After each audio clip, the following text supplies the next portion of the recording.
evolutionary. Well, in that point, I think you're in disagreement with Pope John Paul II, who made that statement. No, wait a minute. Pope John Paul II said that he could not countenance any explanation which sought to account for the forces of living matter other than as mere epiphenomena of the matter, and are therefore incompatible with the truth about man. And as a Catholic, I agree completely with that. And also as an evolutionary biologist, I accept evolution as the scientific explanation for life's diversity. Thank you. Thank you. You're dismissed. Larry Laird, captain of the opposing team, will submit to questioning from the affirmative team. Mr. Berlinski, would you like to start? First question. Mr. Lynn, in the New York Review of Books this year, the famous Harvard biologist Richard Lewontin, who has a very low opinion of much of what passes as evolutionary science, the work of Richard Dawkins, for instance, explained why he nonetheless believed in essentially that kind of scientific explanation. And he said it's because we, meaning scientists like himself, have a prior commitment, a commitment to materialism. It is not that the methods and institutions of science compel us to accept a material explanation, but on the contrary, that we are forced by our a priori adherence to material causes to create a set of concepts that produce material explanations.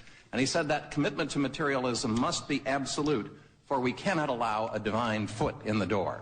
That's a direct quote from Lewontin. What I want to ask you is that if he were to teach that in the public schools as a doctrine, that is the truth of materialism as equivalent to rationality, would that be an establishment of religion in violation of the Constitution? No, it just would be bad teaching because it's an illogical assumption. The truth is that one can be a theistic believer in evolution, as I am, and have absolutely no embarrassment about either side of that equation. I think the doctor should have probably given me a call, and I would have explained that you do not have to accept this materialism in order to be a believer, that evolution's the best and only credible description of this magnificent thing we call evolution of life. By evolution, do you have in mind a system which employs only material causes without any guidance from a pre-existing intelligence to produce all of these living things up to and including human beings?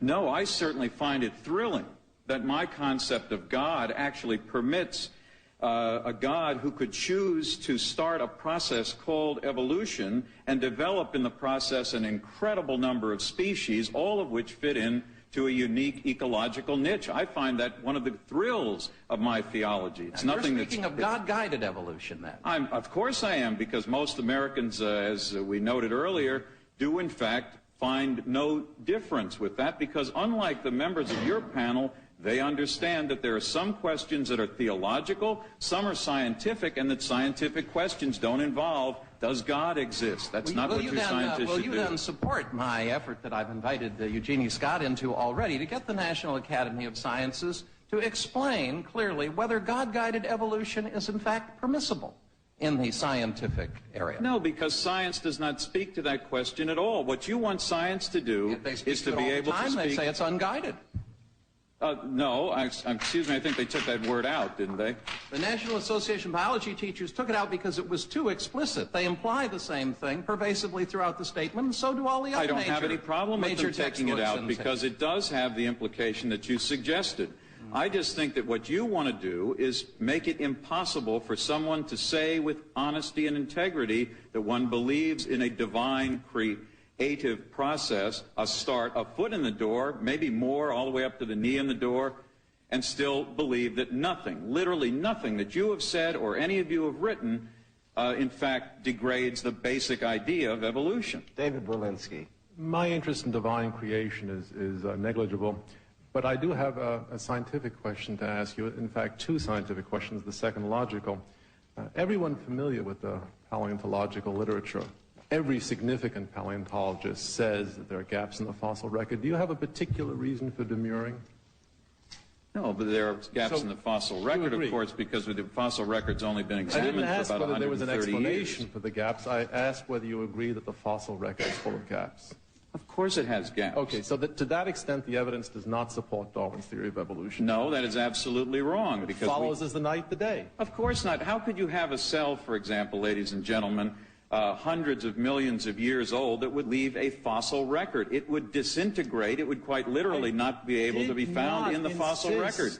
I never suggested that there may not be explanations of the gaps, but the fact that the fossil record does not on its face support Darwin's theory of evolution is a fact. No, it does. It's just, your question was, does it prove everything yet? And the answer is, it doesn't prove anything yet. And once again, I say, how many times do we have to find those intermediate fossils?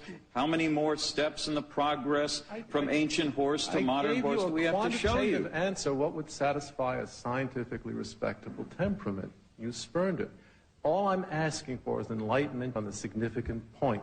Darwin's theory requires a multitude of continuous forms. We do not see that in the fossil record. In fact, major transitions are utterly incomplete. Will you accept that as an empirical fact? No, you sound like a guy who is writing a story about baseball, comes in the fourth inning and says, well, you know, I'm going to write about the fourth inning on. The first three innings didn't happen because I wasn't there to see them. The fact that we can't find every one of those intermediate fossils yet in 150... We can't find any of the major transitions. It's just that when we find them, Doctor, you say it's still not enough. Thank you, Mr. Lynn.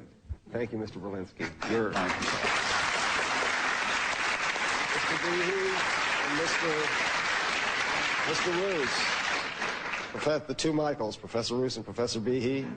And Mr. Behe will start the questioning. Michael, I love your writings. And in a recent article in the journal Theoretical Biology, you talked about origin of life studies. And you said, a couple of quotes, a great deal of the underpinning of discussions on the origin of life have been more philosophical than anything based in brute experience. And also, in origin of life studies, one ought to be alert for more than pure science, and that more may well be philosophical or metaphysical. And you say caveat emptor. I agree with you. Should students be taught this? Should what? Should high school students be told about your writings? About my writings, yeah, or about origin of life? Well, I hope so. Goodness gracious, yes. I think that certainly there's a place for that. Whether one were going to discuss something like origin of life, say in a high school biology class, I think would be a different matter. Of course, in my country, in Canada, for instance, we have state-supported church schools, so there would be certainly no constitutional objection to that. I'm not sure that, though, that, for instance, given a lot of the things which are said about origin of life, whether it's Sagan or Lynn Margulis or that sort of thing, it would be appropriate at a high school biology level. But you know that, and I know that. Well, now Ken has written a good book, and it really is an excellent book. But it does... Appreciate these endorsements. Yeah, I do like it. I do like it. I urge people to look at it. Haven't Ms. Scott and Mr. Lynn written good books? No, haven't. Great books, great books. But in Ken's book, he does talk about Stanley Miller's stuff, about protenoid theories. Do you think in discussion, when high school books do talk about origin of life stuff, they should consider the philosophical aspects as well? I certainly think that they should cover it. I mean, at what level, at what depth? I think you have to take it on a case-by-case basis. If, for instance, you were going to ask high school students to, say, accept Haldane's Marxism as part of the theory, obviously not.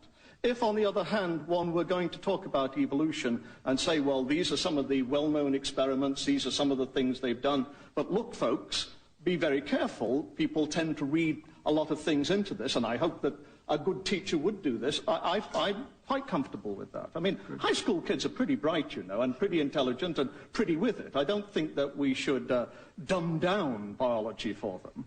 Good. Very good. Now, about 15 years ago, you, in a federal court of the United States, I think you said that one of the characteristics of science, scientific theory, is that it's falsifiable. Yes, I did. Is that correct? Can you tell me, I put up a picture of the bacterial flagellum earlier in this discussion. Can you tell me how one could falsify the assertion